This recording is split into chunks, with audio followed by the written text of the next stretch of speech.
Okay. Sorry. Calm down for a second. Me too. So this is about Thevenin norm, applying circuit analysis.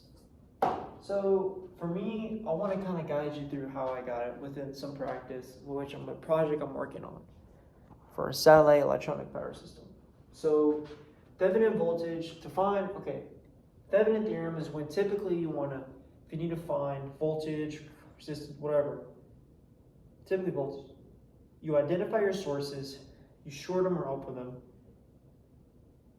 and you use any method to find the R Thevenin, which is the difference. Take the low resistor off, the difference between those points. So V Thevenin equals whatever your resistance internally. Can I go back here? Ground. You find the voltage between these 2 points, the potential difference. With that, you find the potential difference. And then you just first short this, find the internal resistance, sum it all up or do parallel series, then go back, use node voltage, mesh analysis, other methods, that's it, or equivalence. If there's a dependent sources look like this, plus, minus, or. This is a current dependent source, this is a voltage. Those are different. You have those in the circuit.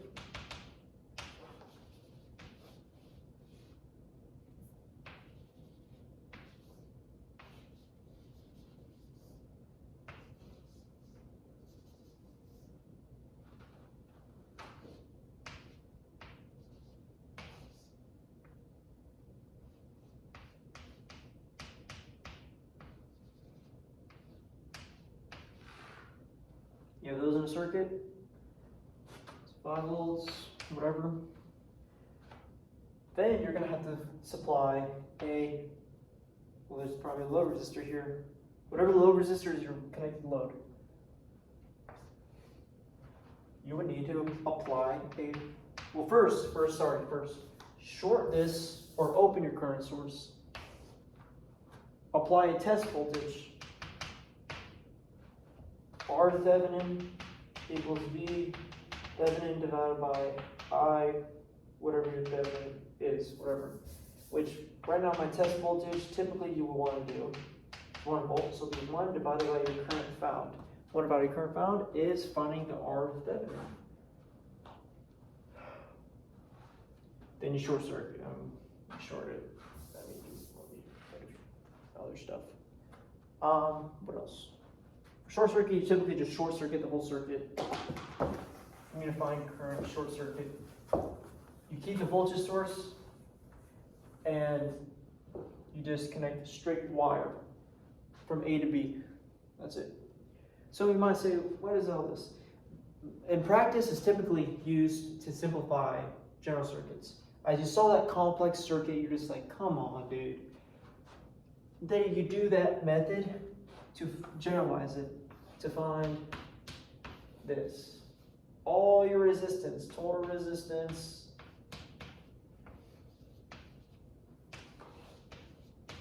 and towards this.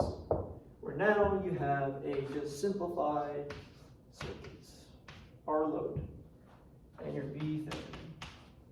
And then you can use source transformation, which source transformation you do always from the left side. The current, you move this resistor in parallel, and this turns into a current source. I don't know if you can see that. There you go. And that's what I use for my battery I simulated. So what I did was I did a net idea of a battery. So I wanted to guide y'all through that.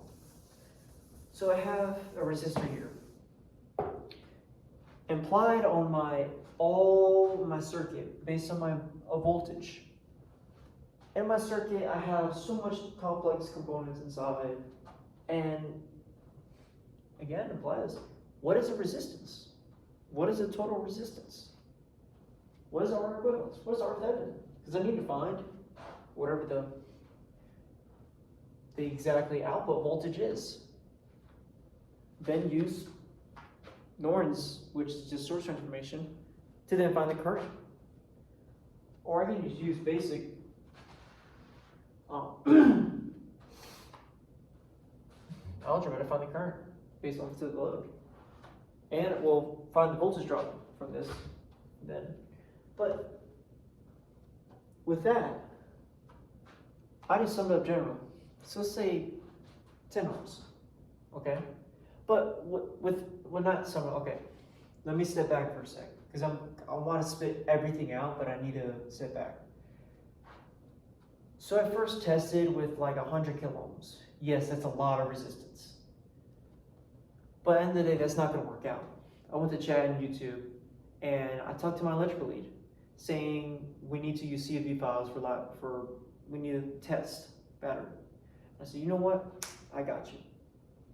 What I then did was test the maximum current it can dissipate, it can push out.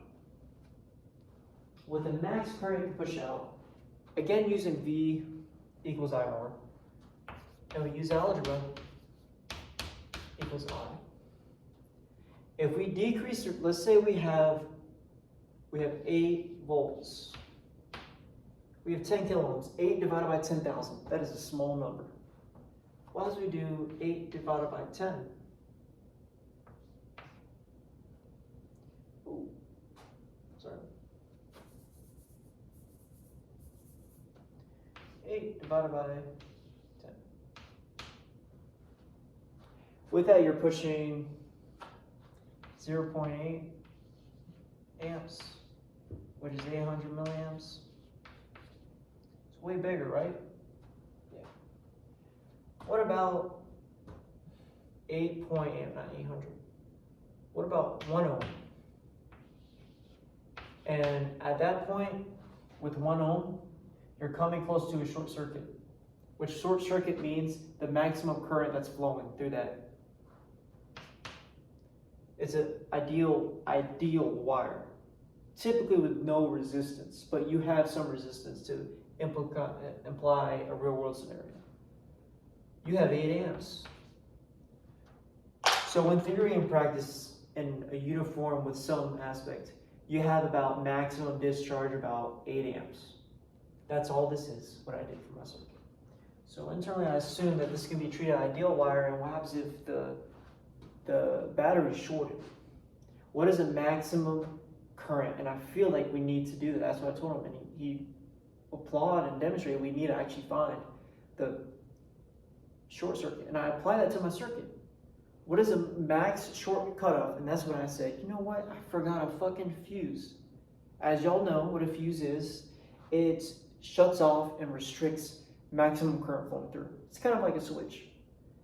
A conductive switch where then it senses a limit. At that limit, it shuts off. It doesn't make the line conductive. So it breaks the line. So this is conductive, the wires are touching, switch senses about 5 amps, turns off at that moment, or breaks. With that is a safety feature. That's what I included thanks to this. To the battery, which I'm building right now, the battery management system, thanks to these principles. And with that, including the internal resistance, we can find the load, which I found the load with management with using integrated circuits, not voltage dividers.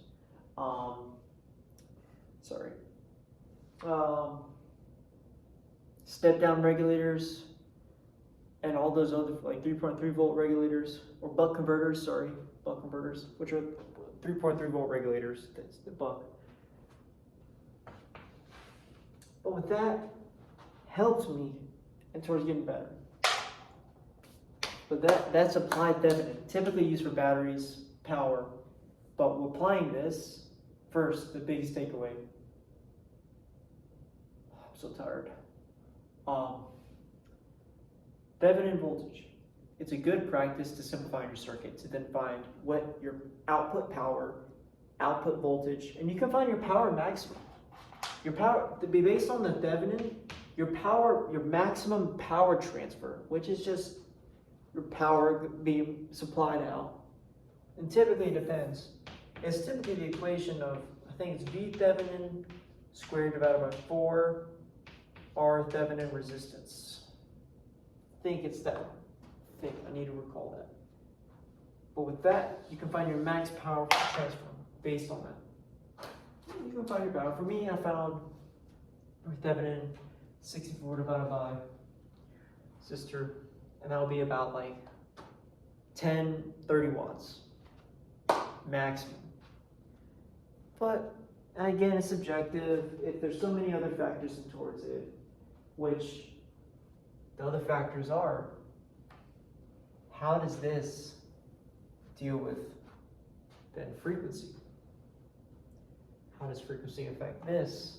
Because internally there's going to be high frequency, there's going to be switching, there's going to be constant switching. That's all computers, electrical thing. There's MOSFETs, which are switchers, there's relays, there's transformers, and again, I want to mention, this is everything mentioning ideal. There is a transient. Transient means the instant in time of change of like based on that maximum discharge or maximum charge of the inductor, capacitor component. With that, how does that affect this? Next video, I'll talk about that. How capacitors affect this whole aspect. How we need to go into, wait a minute. So capacitors at initial can have a spike in current, but the voltage stays the same. How does that work? Next video, I'll talk about that.